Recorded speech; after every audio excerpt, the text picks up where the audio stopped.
Hello friends, power of equity Telugu ఛానల్లో స్వాగతం సుస్వాగతం.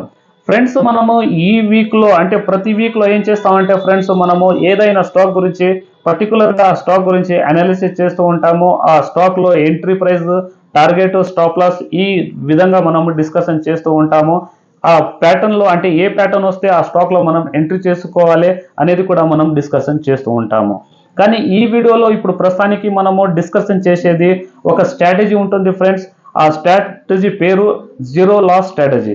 అంటే ఆ స్ట్రాటజీ పరంగా మీరు ఇన్వెస్ట్మెంట్ చేసుకున్నట్టుగా అయితే మీకు జీరో లాస్ వస్తుంది ఫ్రెండ్స్. లాస్లో ఉంటే కూడా ఆ స్ట్రాటజీ పరంగా మీరు ఎగ్జిట్ అయ్యేది లేదు. స్టాప్ లాస్ అనేది ఉండదు. మీరు ప్రాఫిట్లోనే 100% ప్రాఫిట్లోనే ఎగ్జిట్ అయిపోవాలి ఫ్రెండ్స్. ఈ స్ట్రాటజీ చాలా మంచిగా వర్క్ చేస్తుంది. అయితే ఆ స్ట్రాటజీ గురించి తెలుసుకునే ముందు మనం లాస్ట్ వీక్లో ఏ స్టాక్ గురించి అయితే మనము రివ్యూ తీసుకుందాం ఫ్రెండ్స్. ఆ స్టాక్లో ఏ విధంగా మనము ఇన్వెస్ట్మెంట్ చేసినామో ఆ ప్రస్తుతానికి ఆ కరెంట్ స్టేటస్ ఏ విధంగా ఉందో ఇప్పుడు మనము చూడబోతున్నాము. అది చూసే ముందు పవర్ ఆఫ్ ఈక్విటీ తెలుగు ఛానల్ని సబ్స్క్రైబ్ చేసుకోండి ఫ్రెండ్స్. దాంతోపాటు వీడియోని లైక్ చేయండి, షేర్ చేస్తూ ఉండండి. షేర్ చేస్తే మాకు కూడా మోటివేషన్ అనేది లభిస్తుంది ఫ్రెండ్స్. మోటివేషన్ లభిస్తే ఎక్కువగా వీడియో తీస్తూ ఉంటాను. అయితే ఫ్రెండ్స్, ఆ స్ట్రాటజీ గురించి తెలుసుకుందాం ఎప్పుడు ఎక్కువగా టైం వేస్ట్ చేయకుండా. ఫ్రెండ్స్, ఇప్పుడు మనము ఆ స్ట్రాటజీ గురించి ఇప్పుడు తెలుసుకోబోతున్నాము. ఆ స్ట్రాటజీ తెలుసుకునే ముందు మనము లాస్ట్ వీక్లో ఏ స్టాక్ గురించి అయితే మనము డిస్కషన్ చేసుకున్నామో ఆ స్టాక్ గురించి ఇప్పుడు రివ్యూ తీసుకుందాము. ఆ స్టాక్ గురించి రివ్యూ అయిన తర్వాత ఆ స్ట్రాటజీ గురించి ఇప్పుడు మాట్లాడుకుందాం. అయితే ఫ్రెండ్స్, యథావిధిగా మనము నిఫ్టీ మరియు బ్యాంక్ నిఫ్టీ అంటే ఇండెక్స్ల గురించి అనాలిసిస్ చేస్తూనే ఉంటాము.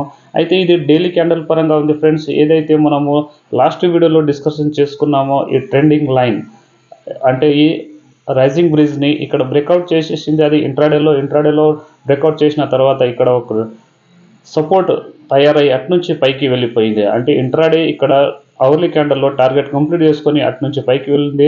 అయితే ఏ విధంగా అయితే మనం లాస్ట్ వీక్లో మనం డిస్కషన్ చేసుకున్నామో యథావిధిగా అదే పద్ధతిలో ఇప్పుడు ప్రస్తుతానికి నిఫ్టీ నడుస్తుంది.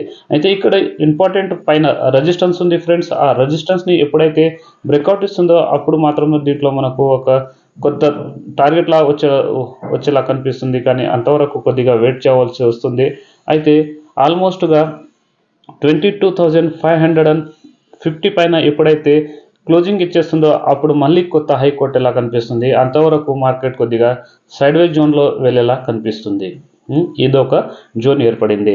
ఇదే విధంగా ఇప్పుడు నిఫ్టీ కాకుండా బ్యాంక్ నిఫ్టీ గురించి కూడా చూసుకుందాం ఫ్రెండ్స్. బ్యాంక్ నిఫ్టీలో కూడా మనము అదే విధంగా మనము డిస్కషన్ చేసుకున్నాము. బ్యాంక్ నిఫ్టీ ఇండెక్స్ గురించి ఇప్పుడు మనము డిస్కషన్ చేసుకుందాం ఫ్రెండ్స్. అయితే బ్యాంక్ నిఫ్టీని చూసినట్టుగా అయితే యథావిధిగా చూడండి. ఆల్మోస్ట్గా లాస్ట్ వీడియోలో మనం ఏ విధంగా అయితే నిఫ్టీ గురించి డిస్కషన్ చేసుకున్నామో దాంతోపాటు బ్యాంక్ నిఫ్టీ గురించి కూడా మనం డిస్కషన్ చేసుకున్నాము.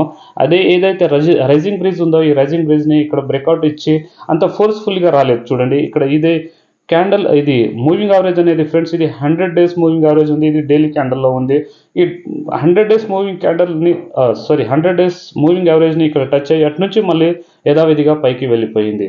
అంటే ఇప్పుడు ఆల్మోస్ట్గా ఈ రేంజ్లో బ్యాంక్ నిఫ్టీ ట్రేడ్ చేసేలా కనిపిస్తుంది. 48,000 నుంచి ఆల్మోస్ట్గా 45,500 ఈ రేంజ్లో బ్యాంక్ నిఫ్టీ ఒక సైడ్ వేజ్లా వచ్చేలా కనిపిస్తుంది.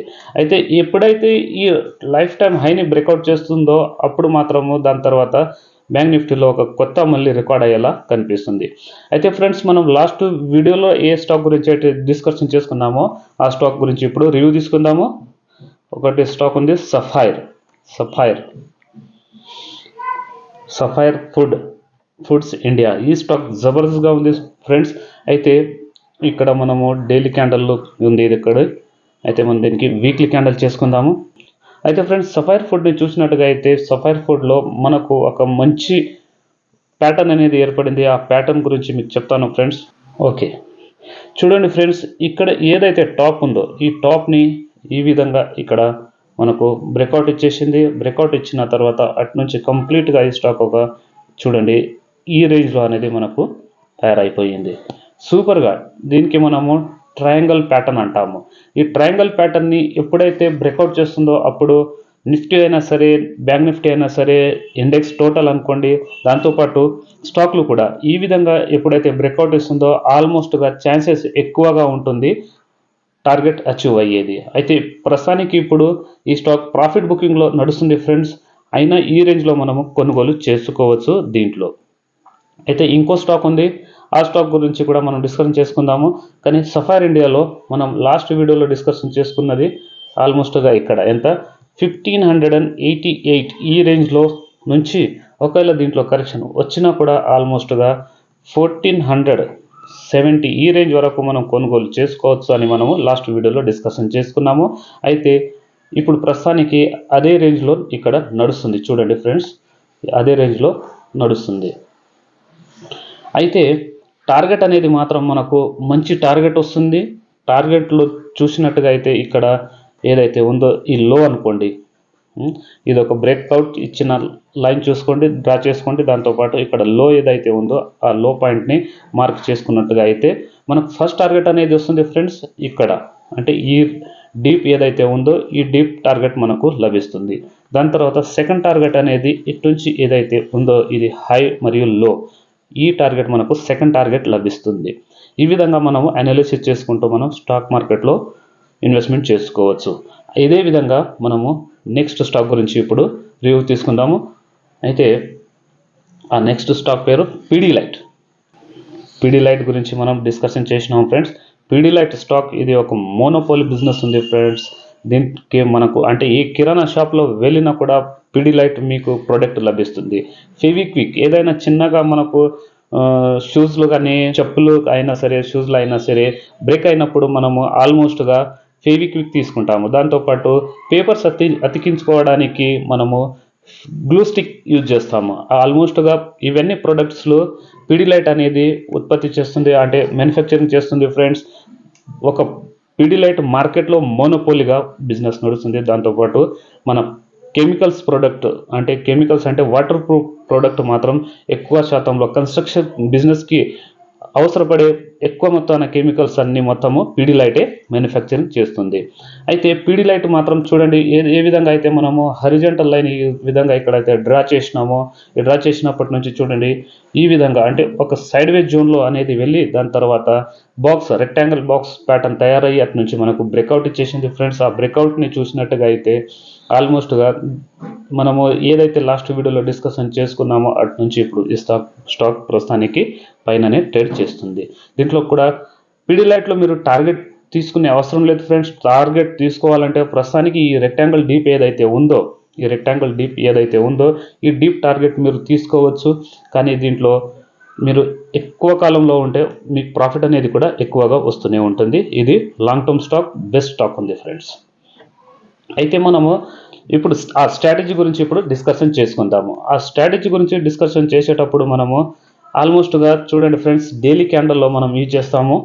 మీకు ఒక నో లాస్ స్ట్రాటజీ అంటే అందుట్లో మనకు 100% ప్రాఫిటే వస్తుంది ఫ్రెండ్స్. లాస్ అనేది ఉండదు, అంటే స్టాప్ లాస్ ఉండదు. లాస్ ఉంటుంది కానీ స్టాప్ లాస్ అనేది ఉండదు. ఎప్పుడైతే లాస్కి వెళుతుందో అప్పుడు మనకు దీంట్లో యావరేజింగ్ సిస్టమ్ అనేది ఉంటుంది. అయితే మనం ఈ స్ట్రాటజీని మనము ఈటీఎఫ్ దాంట్లోనే యూజ్ చేస్తాము. ఈటీఎఫ్లో మాత్రము మీరు రెగ్యులర్గా ఇన్వెస్ట్మెంట్ చేసుకుంటూ రెగ్యులర్గా ఇన్కమ్ పొందవచ్చు. అయితే ఫ్రెండ్స్ మనము ఆ స్ట్రాటజీ అనేది ఈటీఎఫ్లో ఎక్కువగా ఇన్వెస్ట్మెంట్ చేస్తూ ఉంటాము. అంటే ఆ స్ట్రాటజీ ఈటీఎఫ్లోనే 100% వర్క్ చేస్తుంది. మీకు ఆ ఈటీఎఫ్లో మీరు పర్చేస్ చేసుకున్నట్టుగా అయితే ఈ స్ట్రాటజీ పరంగా మీకు లాస్ అనేది ఉండదు. లాస్ అంటే మీరు తీసుకున్నప్పటి నుంచి అటు నుంచి కిందికి మైనస్లో కనిపించవచ్చు, కానీ మీరు ప్రాఫిట్ అనేది దీంట్లో 100%లో వస్తారు ఫ్రెండ్స్. అయితే అందులో ఒక ఈ స్ట్రాటజీ మనకు ఈటీఎఫ్ దాంట్లోనే ఎక్కువగా వర్క్ చేస్తుంది. ఆ ఈటీఎఫ్ ఐటీబీస్ మీకు ఒక ఎగ్జాంపుల్గా తీసుకుంటున్నాను ఫ్రెండ్స్. ఐటీబీస్ వచ్చేసింది ఇక్కడ. ఐటీబీస్ అంటే నిప్పన్ ఇండియా ఈటీఎఫ్ ఐటీ. అయితే చూడండి ఫ్రెండ్స్, ఆల్మోస్ట్గా ఈటీఎఫ్లో ఇన్వెస్ట్మెంట్ చేసేటప్పుడు మీకు గ్యారంటీగా ఇన్కమ్ వస్తుంది. అయితే ఫ్రెండ్స్ ఈటీఎఫ్లో మీకు మంచి ప్రాఫిట్ వస్తుంది. ఆ ఈటీఎఫ్లో నేను మూవింగ్ యావరేజ్ తీసుకున్నాను ఫ్రెండ్స్. ఇక్కడ ఉండేది మనకు ఇది పింక్ కలర్ ఉండేది 20 days మూవింగ్ యావరేజ్ ఉంది. అదేవిధంగా ఇక్కడ బ్లూ కలర్ ఏదైతే కనిపిస్తుందో మీకు ఇది 100 డేస్ మూవింగ్ యావరేజ్ ఉంది. అయితే ఇక్కడ గ్రీన్ అనేది ఫ్రెండ్స్ ఇక్కడ 200 డేస్ మూవింగ్ యావరేజ్ ఉంది. ఇవి నేను యాక్చువల్లీ ఈ 20 డేస్ మూవింగ్ యావరేజ్ పుట్టిగా నేను ఇట్లే తీసుకున్నాను ఫ్రెండ్స్. కానీ యాక్చువల్లీ మనం వర్క్ చేసేది ఈటీఎఫ్లో మనము 100 డేస్ మరియు 200 డేస్. అయితే ఫస్ట్ మనం బయింగ్ చేసుకునేది ఫ్రెండ్స్ ఇక్కడ 100 డేస్ మూవింగ్ యావరేజ్ని ఈటీఎఫ్ ఎప్పుడైతే బ్రేక్ డౌన్ ఇస్తుందో అప్పుడు మీరు దీంట్లో కొనుగోలు చేసుకోవాలి. ఎగ్జాంపుల్గా మీరు 10,000 ఇన్వెస్ట్మెంట్ చేసుకున్నారంటే ఒక ఈటీఎఫ్లో 10,000 మీరు ఇన్వెస్ట్మెంట్ చేసుకున్నారు అనుకోండి. అయితే ఇప్పుడు ప్రస్తుతానికి మార్కెట్ ప్రైస్ ఏదైతే నడుస్తుందో ఈటీఎఫ్ ఐటీ ఇండెక్స్ ఉంది ఫ్రెండ్స్, ఇది ఈటీఎఫ్ అయితే 37 రూపీస్ నడుస్తుంది. 37 రూపీస్లో 37 అంటే 10,000 డివైడెడ్ బై మనము 37 చేసినామంటే మనకు ఇక్కడ 270 క్వాంటిటీ వచ్చేస్తుంది. ఈ 270 క్వాంటిటీలో ఒకవేళ 37 నుంచి ఈ స్టాక్ అంటే ఈటీఎఫ్ 10% డౌన్ అయిందంటే ఇటు నుంచి 10% డౌన్ అయిందంటే మనం ఏదైతే ఫస్ట్ 10,000 ఇన్వెస్ట్మెంట్ చేసినామో అందులోకించి 10% అమౌంట్ మాత్రమే మనము యూజ్ చేయాలి. అంతకంటే ఎక్కువగా యూజ్ చేసే అవసరం లేదు. మళ్ళీ అటు నుంచి యావరేజింగ్ ప్రైస్ అయినప్పటి నుంచి అటు నుంచి మళ్ళీ 10,000 అంటే ఆల్మోస్ట్గా 20,000 అవుతుంది. 20% అవుతుంది. 20% డౌన్ వచ్చినప్పుడు మళ్ళీ 10% అమౌంట్ మనం దీంట్లో ఇన్వెస్ట్మెంట్ చేసేయాలి. అయితే ఎప్పుడైతే మనం బై చేసుకున్నామో ఆ బై చేసుకున్న ప్రైస్ నుంచి ఎప్పుడైతే మనకు మినిమం 5% టార్గెట్ మనది, అదేవిధంగా మనం 10% కూడా మనం టార్గెట్ పెట్టుకోవచ్చు ఫ్రెండ్స్. కానీ దీనికి సమయం ఎక్కువబడుతుంది. ఈ విధంగా మీరు ఈటీఎఫ్లో ఇన్వెస్ట్మెంట్ చేసుకుంటూ ఉంటే మీకు రెగ్యులర్గా ప్రాఫిట్ వస్తూనే ఉంది. ప్రస్తుతానికి నేను ఒక ఈటీఎఫ్లో ఇన్వెస్ట్మెంట్ చేసినాను ఫ్రెండ్స్. ఆ ETF small cap index ETF ఉంది. ఆ స్మాల్ క్యాప్ ఇండెక్స్ ఇప్పుడు ఈ మూవింగ్ యావరేజ్ కంటే ఎక్కువ పైన వెళ్ళిపోయింది ఫ్రెండ్స్. ఇప్పుడు నాకు ప్రస్తుతానికి అందుట్లో 4% అనేది నాకు ప్రాఫిట్ లభిస్తుంది. అయితే ఇప్పుడు నేను ఈ ఈటీఎఫ్ని కూడా నేను తీసుకున్నాను. ఈ ఐటీ బీజ్ ఈటీఎఫ్ని కూడా నేను పర్చేస్ చేసుకున్నాను ఫ్రెండ్స్. ఇది కూడా ఎప్పుడైతే 5% పైన నాకు టార్గెట్ వచ్చేస్తుందో అప్పుడు నేను దీంట్లోకించి ఎగ్జిట్ అయిపోతాను. ఈ విధంగా రెగ్యులర్గా ఈటీఎఫ్లో ఇన్వెస్ట్మెంట్ చేస్తూ మీరు రెగ్యులర్గా ఇన్కమ్ పొందవచ్చు. లాస్ అనేది స్ట్రాటజీ లేదు ఫ్రెండ్స్.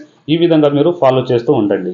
అయితే చూడండి ఫ్రెండ్స్, మనం ఆ స్ట్రాటజీ గురించి ఇప్పుడు తెలుసుకున్నాము. కానీ మీకు ఒకటే విషయం చెప్తున్నాను ఫ్రెండ్స్, ఏదైనా స్ట్రాటజీ గురించి అయినా సరే, ప్యాటర్న్ అయినా సరే, నేను వీడియో ఏదైతే అప్లోడ్ చేస్తూ ఉంటానో ఇది ఓన్లీ ఎడ్యుకేషన్ పరంగా మాత్రమే ఉంటుంది ఫ్రెండ్స్. మీకు ఏదో గైడెన్స్ ఇవ్వాలి లేకపోతే మీకు టిప్ ఇవ్వాలని నా ఉద్దేశం లేదు ఫ్రెండ్స్. ఎందుకంటే నేను ఏదైనా స్టాక్ గురించి ఇన్వెస్ట్మెంట్ చేసేటప్పుడు నేను ఏ విధంగా ఇన్వెస్ట్మెంట్ చేస్తానో నా అనుభవం మాత్రమే మీకు నేను షేర్ చేస్తూ ఉంటాను. మీకు గైడెన్స్ ఇవ్వడానికి లేకపోతే టిప్ ఇవ్వడానికి నేను సెబీ రిజిస్టర్ని కాదు ఫ్రెండ్స్. నా అనుభవం మాత్రమే మీకు షేర్ చేస్తూ ఉంటాను. మీకు కరెక్ట్గా అనిపిస్తే మీరు ఫాలో చేయండి, అదర్వైజ్ వదిలేయండి ఫ్రెండ్స్. మీరు సొంతంగా అనాలిసిస్ చేయండి, అదర్వైజ్ ఫైనాన్షియల్ అడ్వైజర్ అన్న తీసుకోండి. అయితేనే మీరు స్టాక్ మార్కెట్లో ఇన్వెస్ట్మెంట్ చేయండి ఫ్రెండ్స్, అదర్వైజ్ చేయకండి. ఇదే విధంగా నెక్స్ట్ వీడియోలో కలుద్దాం ఫ్రెండ్స్. అంతవరకు బాయ్.